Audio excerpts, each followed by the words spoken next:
అయితే ఈ ఎంటైర్ మీ కెరియర్లో పర్టిక్యులర్ రోల్స్ పర్టిక్యులర్ ఇవి చెయ్యాలి అనేవి ఏవైనా ఉన్నాయా? అంటే ఇప్పుడు ఈ ఏజ్లో నేను స్పెషల్గా చేసేది ఏం ఉండకపోవచ్చు. మదరు, అమ్మమ్మ, జేజమ్మ. జేజమ్మ వరకు వెళ్ళట్లేదు. అయ్యో జేజమ్మ క్యారెక్టరే కదా ఇప్పుడు అందులో జేజమ్మ క్యారెక్టరే అది మన బిత్తిరి సత్తిలో. ఇప్పుడు మదర్ క్యారెక్టర్ వేశారు అనుకోండి, ఇక మదర్ క్యారెక్టర్స్ ఏ వస్తుంటాయి. సిస్టర్ క్యారెక్టర్ చేస్తే ఒకసారి కానీ అది నేను అలా క్రియేట్ చేసుకున్నాను, అది ఎవరు క్రియేట్ చేయలేదు, నేను క్రియేట్ చేసుకున్నాను అలా. ఎందుకంటే ఒకటి మా ఫ్యామిలీ చాలా పెద్ద ఫ్యామిలీ. సో మనము బయటికి వెళ్తే మనల్ని రెస్పెక్టబుల్గా చూడాలి. ఈవిడ ఇలా మంచి క్యారెక్టర్స్ చేస్తారు, మనకి ఇబ్బంది కలగకూడదు. మనం ఈ క్యారెక్టర్ చేయడం వల్ల హస్బెండ్కి ఇబ్బంది ఉండకూడదు, మదర్ ఫాదర్కి ఇబ్బంది ఉండకూడదు, పిల్లలకి ఇబ్బంది ఉండకూడదు. రేపు చెప్పుకోవడానికి మా మమ్మీ ఈవిడ అని చెప్పుకోవడానికి వాళ్ళు ఇబ్బంది పడకూడదు. అంటే మనము ఒక రెస్పెక్టబుల్ క్యారెక్టర్స్ అంటే మదర్ క్యారెక్టరే ఉంటుంది మోస్ట్లీ. ఎందుకండి ఇంకా చాలా వాటిల్లో కూడా బయట జార్చే సీన్స్ చేస్తారా, అదేంటి వ్యాంప్ క్యారెక్టర్ చేస్తారా, అలా చాలా వచ్చాయి నాకు. ఓకే, నేను ఒప్పుకోలేదు. ఎందుకంటే చెప్పాను కదా, ఇదే మనం సొసైటీలోకి వెళ్తే మనల్ని గౌరవించేలాగా ఉండాలి అనేది నేను అనుకున్నాను అనమాట. అప్పుడు అంటే ఆ క్యారెక్టర్ చేస్తే గౌరవం ఉండదా అని కాదు, కానీ ఎంతైనా ఆ ఫోటో పెట్టేసి మీ మదరు అని అంటే పిల్లలు ఎంత ఇబ్బంది పడవచ్చండి. రేపు ఇప్పుడు ఆడపిల్ల ఉంది, పెళ్ళయ్యాక అత్తగారి ఇంట్లో మీ అమ్మాయి ఇలాంటి క్యారెక్టర్లు చేస్తుంది, చూడు ఇదిగో బట్టలు ఎక్కడ ఉంది, ఆ ఫోటోలు ఎక్కడ పోతాయి, సినిమా ఎక్కడ పోద్ది చెప్పండి మీరు? ఎక్కడికి పోవు కదా. సో అలాంటి సిచ్యువేషన్ ఉండకూడదు అంటే మదర్ క్యారెక్టర్స్ చేయాలి. నేను మదర్నే అప్పటికే, వచ్చేటప్పటికి 2 పిల్లలకి తల్లిని నేను. సో అలా అని నేను ఆ ఏజ్ నుంచే Madhavi movie and TV artist doing mother characters అని క్లారిటీగా పెట్టేదాన్ని. ఎందుకంటే ఇలా పెట్టారు మీరు, మదర్ తప్ప ఇంకోటి చేయరా అని ప్రతి ఒక్కరు అడిగారండి అప్పుడు. డూయింగ్ మదర్ క్యారెక్టర్స్ అంటే ఆయన మదర్ తప్ప ఇంకేం చేయరా మీరు? నేను చేయను.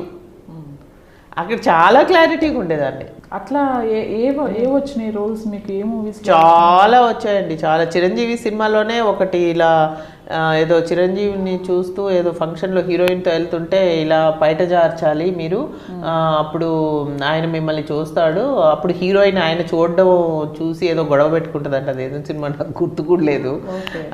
అలా చాలా వచ్చాయి. ఇంకా అలా నేను చాలా రిజెక్ట్ చేస్తాను ఇప్పటికీ కూడా అలాంటి క్యారెక్టర్స్ వస్తాయి.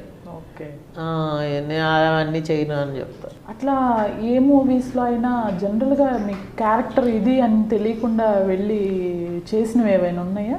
క్యారెక్టర్ ఏది అని తెలియకుండా అసలు వెళ్ళను. క్యారెక్టర్ ఇది అని చెప్పాక వెళ్ళాక కూడా ఒక్కొక్కసారి ఎక్స్పోజింగ్ చేయమని, అంటే ఎక్స్పోజింగ్ అంటే నథింగ్ అంటే మరి అన్ని ఇప్పేయమని కాదు, బయట జార్చడము. ఇప్పుడు మొగుడు పిల్లల సీన్ ఉంది, ఏదో రొమాన్స్లో ఆయన ఇలా బయటలాగాడు అని తీసుకోవడం అలా ఉందంటే ఓకే, అక్కడ వరకు. అది ఎందుకంటే ఆ సీన్ అలా ఉంది కాబట్టి అది చేయొచ్చు, అదేం అంత పెద్ద ఇది కాదు. మరీ డైరెక్టర్ అసలు ఏమీ చెప్పకుండా, అమ్మ ఇప్పుడు నువ్వు స్నానం చేసి రావాలి, బాత్రూంలోంచి వస్తున్నావు, టవల్ ఇక్కడి వరకు కట్టుకోవాలి.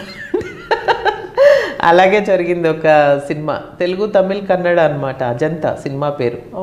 తెలుగులో అజంతా, వేరే లాంగ్వేజ్లో కూడా అజంతానే అనుకుంటా. దానికి తిరుమల వాళ్ళని డైరెక్టర్ గారు. అది కాదంబరి కిరణ్కి వైఫ్ క్యారెక్టర్. నేను స్నానం చేసి రావాలి, ఇప్పుడు బాత్రూంలోంచి నువ్వు ఇలా ఇక్కడ వరకు టవల్ కట్టుకొని ఇక్కడ ఇంకో టవల్ కట్టుకొని రావాలని. నేను శారీ కట్టుకొని ఇట్లా టవల్ వేసుకొని, నువ్వా డైరెక్టర్ నేనా అన్నారు. కానీ నేను అలాంటివి చేయనండి, మరి మీరు ముందే చెప్పలేదు కదా నాకు, నేను చేయనంటే ఎంతో చెప్పారు. అది ప్రతి ఒక్కరు వచ్చి చెప్తున్నారు, ఏమవుతుంది అదే నథింగ్ కదా, టర్కీ టవల్ ఇక్కడ వరకు కట్టుకుంటావు నువ్వు అంతే, ఏమవుతుంది అది ఎవరిని రావద్దంటాను, ఇక్కడ చేయొద్దంటాను, కెమెరా ఉంది కదా అంటారు. ఎవరు రాకున్నా కెమెరా ఉంది, అది చాలదా అండి? అలాంటివి నేను చేయదలుచుకోలేదు, నాకు ముందే చెప్పలేదు కదండి మీరు అంటే. చెప్పేది ఏముంది, ఇది నార్మలే కదా, స్నానం చేసే వాళ్ళు అలా కట్టుకున్నారు, హీరోయిన్ వరకు ఓకేనండి, మదర్ క్యారెక్టర్ ఎవరన్నా అలా కట్టుకొని వస్తారా అన్నాను నేను.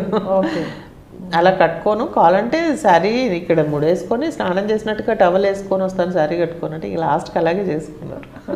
ఫైనల్ అయింది లాస్ట్. నేను చేయను నేను వెళ్ళిపోతాను అని చెప్పేసాను. మరి అన్ని రోజులు చేసింది ఏం చేసుకుంటారు.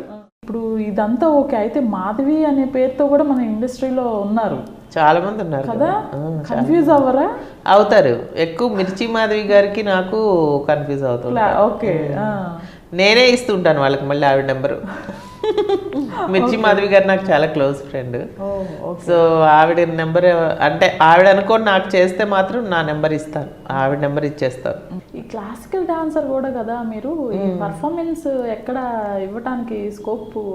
చాలా పెర్ఫార్మెన్సెస్ ఇచ్చానండి నేను. దూరదర్శన్లో సో మెనీ బ్యాలెన్స్ చేశాను. నేను స్టేజ్ షోస్ చేశాను, అంటే మ్యారేజ్కి ముందర. మ్యారేజ్ తర్వాత అసలు నేను ఆ ఊరు తిరుపతి అనమాట, తిరుపతిలో నేను చేసేది. ఇక్కడ వచ్చాక నాకు ఏం తెలియదు ఎక్కడ చేయాలి ఏంటి అని. పాపకి నేర్పించేదాన్ని. పాప వాళ్ళ డ్యాన్స్ టీచరు చెప్తేనే ఆవిడతో పాటే డ్యాన్స్ బ్యాలెల్లో చేశాను. నేను నా కూతురు ఒకే బ్యాలెల్లో చేసేవాళ్ళం. గుంటూరు నేటివ్, హైదరాబాద్లో సెటిల్ అయిపోయారు. ఈ మదర్ ఫాదర్ ఏం చేసేవాళ్ళని? మా డాడీ రైల్వేలో వర్క్ చేసేవాళ్ళు. ఆ టైంలోనే నేను తిరుపతిలో ఎక్కువ ఇయర్స్ ఉండడం జరిగింది. గుంటూరు నుంచి నేను 9th షిఫ్ట్ అయ్యాను తిరుపతికి. ఇంకా మొత్తం స్టడీస్ తిరుపతిలోనే, 9th 10th inter degree PG, తర్వాత ఈవినింగ్ క్లాసెస్ డాన్స్కి వెళ్ళేదాన్ని. ఎడ్యుకేషన్ ఏంటంటే డిగ్రీ తర్వాత పీజీ చేశాను. దేనిలో? ఇంగ్లీష్లో. ఆ తర్వాత అంటే బీఎస్సీ చేశాను. యాక్చువల్లీ నేను బీఎస్సీ డిస్కంటిన్యూ చేశాను అప్పుడు ఎంబీబీఎస్ కోసం ట్రై చేస్తూ. ఆ బీఎస్సీ నేను హోమ్ సైన్స్లో జాయిన్ అయినప్పుడు నా క్లాస్మేట్ రోజా అప్పుడు బీఎస్సీలో. ఓకే. అయితే నేను బీఎస్సీ కంటిన్యూ చేయలేదు.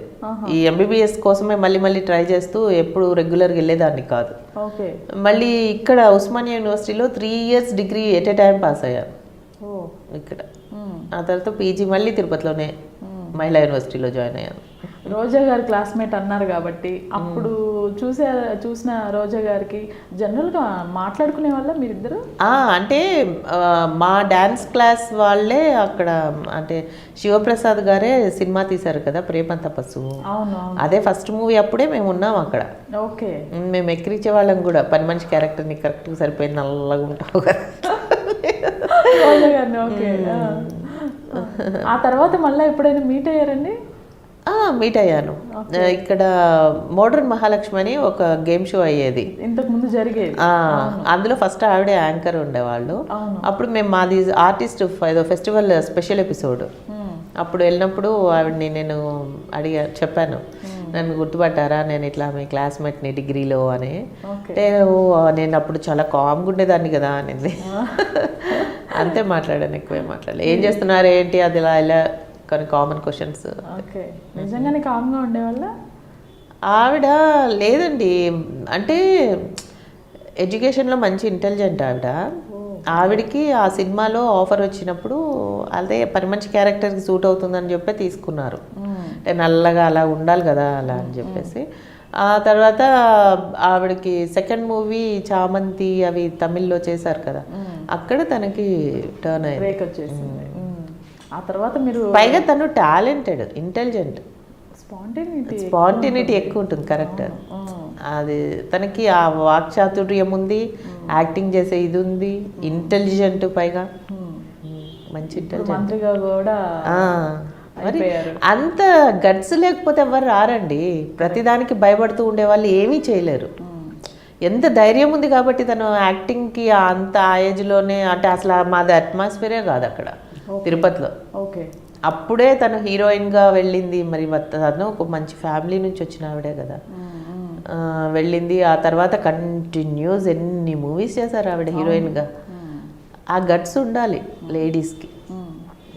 అది లేకపోతే ఈ పొజిషన్, లేకపోతే వెనక నుంచి ఎంతమంది లాగే వాళ్ళు ఉన్నారు, ఎన్ని కామెంట్స్, ఎంత టాక్ ఉంటుంది వెనక నుంచి, ప్రతిదానికి కామెంట్ చేస్తూ పేపర్స్లో అన్నిట్లో వస్తుంది.